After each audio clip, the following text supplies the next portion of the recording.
3 दिन की छुट्टी के बाद आज संसद से फिर संसद का सत्र आज से शुरू हो रहा है। सरकार 2 अप्रैल को सदन में वक्फ संशोधन बिल पेश कर सकती है। संसदीय कार्य मंत्री किरण रिजिजू ने पूरी तैयारी के साथ संसद में वक्फ संशोधन बिल लाने का संकेत दिया। कहा, बिल पर जितनी चर्चा करनी पड़े सरकार करेगी। किरण रिजिजू की मुस्लिम संगठनों और विपक्ष को दो टूक। कहा, CAA की तरह वक्फ बिल को लेकर झूठ फैलाया जा रहा है, समाज को गुमराह किया जा रहा है।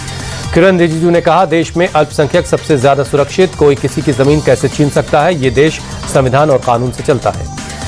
AIMIM प्रवक्ता वारिस पठान बोले, लोकसभा में वक्फ संशोधन बिल का पारित हो पाना मुश्किल है, बीजेपी के पास बहुमत नहीं। वारिस पठान की नीतीश चंद्र बाबू और चिराग पासवान को चेतावनी, अगर बिल का समर्थन किया तो देश के मुसलमान कभी माफ नहीं करेंगे। उत्तराखंड वक्फ बोर्ड के अध्यक्ष शादाब शम्स बिल का किया समर्थन। कहा, बिल से गरीब मुसलमानों को होगा फायदा, ओवैसी इस पर सिर्फ राजनीति कर रहे हैं। वक्फ संशोधन बिल की आड़ में मुसलमानों के खिलाफ साजिश रच रही है सरकार। अंजुमन कमेटी के सचिव सरवर चिश्ती का बयान। कैथलिक बिशप कॉन्फ्रेंस ने वक्फ संशोधन विधेयक का किया समर्थन। कहा, मौजूदा वक्फ बोर्ड के नियम भारत के लोकतांत्रिक और धर्मनिरपेक्ष मूल्यों के अनुरूप नहीं है। JPC के चेयरमैन जगदम्बिका पाल का बयान। कहा, वक्फ संशोधन बिल पर ओवैसी और मुस्लिम पर्सनल लॉ बोर्ड मुसलमानों को गुमराह कर रहा है। कई धार्मिक गुरुओं ने भी इसका समर्थन किया है। देश में आज से नया बजट लागू होगा। 12 लाख रुपए तक की सालाना कमाई टैक्स फ्री। शेयर बाजार से जुड़े इंश्योरेंस प्लान पर लगेगा टैक्स। उत्तराखंड सरकार ने राज्य के 15 जगहों और रास्तों के नाम बदले। औरंगजेबपुर हुआ शिवाजी नगर, चांदपुर का नाम ज्योतिबा फुले नगर और खानपुर कुर्सली का नाम अंबेडकर नगर रखा गया। उत्तराखंड सरकार ने हरिद्वार, देहरादून, नैनीताल और उधम सिंह नगर जिले के गांवों और रास्तों के नाम बदले। कहा, जन भावनाओं का ख्याल रखते हुए ये काम हुआ है। दिल्ली विधानसभा में आज पेश की जाएगी CAG की 8वीं रिपोर्ट। विधानसभा अध्यक्ष विजेंद्र गुप्ता के मुताबिक वाहन वायु प्रदूषण पर होगी ये रिपोर्ट। विधानसभा अध्यक्ष ने बताया, कैग की रिपोर्ट पर 2 दिनों तक चर्चा होगी। संबंधित विभागों से 1 महीने के अंदर एक्शन लेने के लिए रिपोर्ट मांगी गई है। मुंबई में सीएम देवेंद्र फडणवीस ने आज दोपहर 2 बजे बुलाई कैबिनेट की बैठक। किसान कर्ज माफी और लाडली बहना योजना को लेकर विपक्ष के आरोपों पर चर्चा होगी। सीएम फडणवीस राज्य की कानून व्यवस्था की समीक्षा भी करेंगे। राज्य की पर्यटन पॉलिसी पर कुछ अहम फैसले भी लिए जा सकते हैं। यूपी के सीएम योगी का आज बरेली का दौरा। 933 करोड़ की 132 विकास परियोजनाओं की सौगात देंगे। मध्य प्रदेश में आज से 17 जगहों पर शराबबंदी लागू। सीएम मोहन यादव ने राज्य के सभी धार्मिक स्थानों पर शराबबंदी का ऐलान किया। यूपी के बाद अब दिल्ली में दुकानों पर नेम प्लेट लगाने की मांग उठी।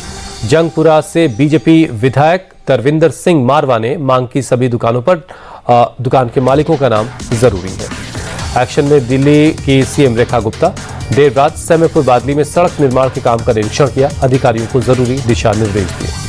महाकुंभ की वायरल गर्ल मोनालिसा को फिल्म का ऑफर देने वाला डायरेक्टर सनोज मिश्रा दिल्ली में गिरफ्तार हुआ। रेप के मामले में बेल खारिज होने के बाद पुलिस ने गिरफ्तार किया। दिल्ली के नबी करीम थाने में सनोज के खिलाफ केस दर्ज हुआ था। झांसी की एक लड़की को फिल्मों में काम दिलवाने का लालच देकर रेप का आरोप है। पुलिस के मुताबिक घर में 2 गैस सिलेंडर थे। अंदर रखे पटाखों में आग लगने के बाद चारों तरफ तेजी से आग फैली। पुलिस मामले की जांच कर रही है। यूपी के बरेली में 2 समुदायों में झड़प के बाद तनाव। प्रेम प्रसंग के विवाद में 2 गुटों के बीच फायरिंग, 5 लोग जख्मी। मुड़िया अहमदनगर में एक हिंदू लड़के के मुस्लिम लड़की को भगाने पर भड़का विवाद। दोनों पक्षों की तरफ से जमकर पथराव और फायरिंग हुई। दिल्ली के नजफगढ़ में इंश्योरेंस फ्रॉड का मामला आया सामने। 2 करोड़ का इंश्योरेंस लेने के लिए सतीश कुमार नाम के एक शख्स ने अपने बेटे गगन को बताया मुर्दा। आरोपी फरार है।